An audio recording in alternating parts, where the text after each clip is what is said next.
Hello commerce graduates, welcome back to the channel guys. और आज जिस डिफरेंस को हम कवर करने वाले हैं अपनी डिफरेंस मेड इजी सीरीज में, वो है तुम्हारा रैशनलाइजेशन वर्सेस कॉम्बिनेशन। बहुत इंपॉर्टेंट है, बहुत पूछा जाता है तुम्हारे मैनेजमेंट के चैप्टर में, तो चलो हम देख लेते हैं।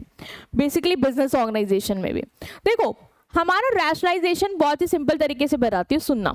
जब तुम अपने घर को रेनोवेट कराते हो ना, रीऑर्गेनाइजेशन कराते हो, उसे बोलते हैं रैशनलाइजेशन। बट यहाँ घर नहीं, यहाँ पे फैक्ट्री वाला एग्जांपल लेंगे। हम अपने प्लांट को रीऑर्गेनाइज कराते हैं। मतलब यार तुम्हें लगता है कि घर में किचन में सही से काम नहीं हो पा रहा है, जगह कम है, यहाँ पे चिमनी लगनी चाहिए, ये वाली स्लैब लग जानी चाहिए, मॉड्यूलर बना देते हैं, थोड़ा ईजी हो जाएगा।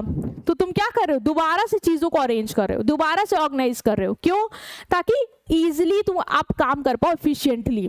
ठीक है, वही चीज़ जब हम प्लांट में करते हैं, वही चीज़ जब हम फैक्ट्री में करते हैं, कि हमें लग रहा है कि यार हमारे बिजनेस में चीज़ें जो है वो सही नहीं जा पा रही, क्योंकि बिजनेस में मशीन जो है सही से नहीं रखी, इसको चेंज करना चाहिए, नई टेक्नोलॉजी लानी चाहिए, सेटअप बदलते हैं।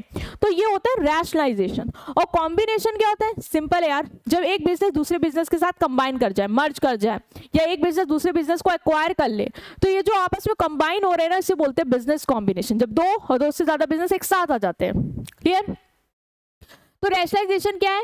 Improving efficiency by using modern technology, better method and scientific management. अब हम अपनी ऑर्गेनाइजेशन का मैनेजमेंट साइंटिफिक कर रहे हैं, मतलब हर चीज को इस तरीके से अरेंज करना चाह रहे हैं कि उसके पीछे कोई लॉजिक हो, है ना। ऐसे नहीं मशीन को इधर रख दिया, इधर क्यों रख रहे हैं, इससे क्या फायदा होगा, उस तरीके से मैनेज करेंगे।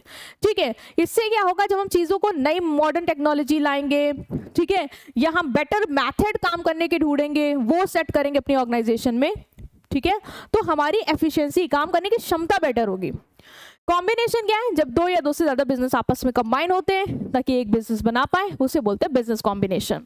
पर्पस क्या है रैशनलाइजेशन का? प्रोडक्टिविटी इंक्रीज करना और कॉस्ट कम करना। हम नए टेक्नोलॉजी क्यों ला रहे हैं, हम नए मेथड क्यों अब ला रहे हैं? क्योंकि पुराने मेथड से हमारी कॉस्ट बढ़ रही थी, हमें उतना फायदा नहीं हो रहा था, बट अब इससे हमारी कॉस्ट कम होगी, हमारी प्रोडक्टिविटी बढ़ेगी, तो उस पर्पस से हम रैशनलाइजेशन करते हैं। कॉम्बिनेशन क्यों करते हैं? ताकि कंपटीशन कम पाए और बिजनेस ग्रो कर पाए।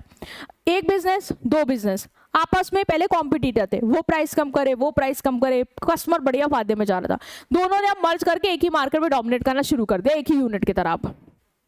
तो क्या हो, कंपटीशन तो एलिमिनेट हो गया, क्योंकि जो दो आपस में लड़ रहे थे वही आपस में एक हो गए।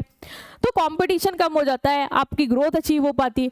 दो लोग एक साथ आएंगे, आपस में पैसा रिसोर्स कोलैबोरेट करेंगे, तो of course they will grow. Focus क्या है? Internal improvement of operation. हम अपनी ऑर्गेनाइजेशन का इंटरनल स्ट्रक्चर ठीक करते हैं, जिससे हम इंप्रूव कर पाए अपनी एफिशिएंसी। यहाँ पे दो बिजनेस फर्म आपस में जुड़ती हैं, ठीक है। स्कोप क्या है? Applied within a single organisation. एक ऑर्गेनाइजेशन के अंदर ही ये चीजें होती है ना, एक सिंगल ऑर्गेनाइजेशन के अंदर ही स्ट्रक्चर हम चेंज करें, नई टेक्नोलॉजी, नए मेथड, ये सब। यहाँ पे दो या दो से ज्यादा ऑर्गेनाइजेशन होती है।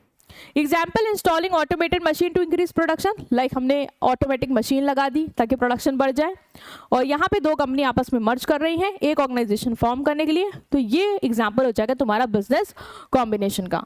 तो ये डिफरेंस थे तुम्हारे, बहुत इंपॉर्टेंट, इसको देख लेना। मिलते हैं तुमसे नेक्स्ट वीडियो में। और कौन से डिफरेंस के टॉपिक तुम सजेस्ट करना चाहते हो उसे कॉमेंट सेक्शन में बता देना, हम उसे भी कवर कर लेंगे। राइट, मिलते हैं तुमसे नेक्स्ट वीडियो में। चैनल को सब्सक्राइब कर देना। सी यू।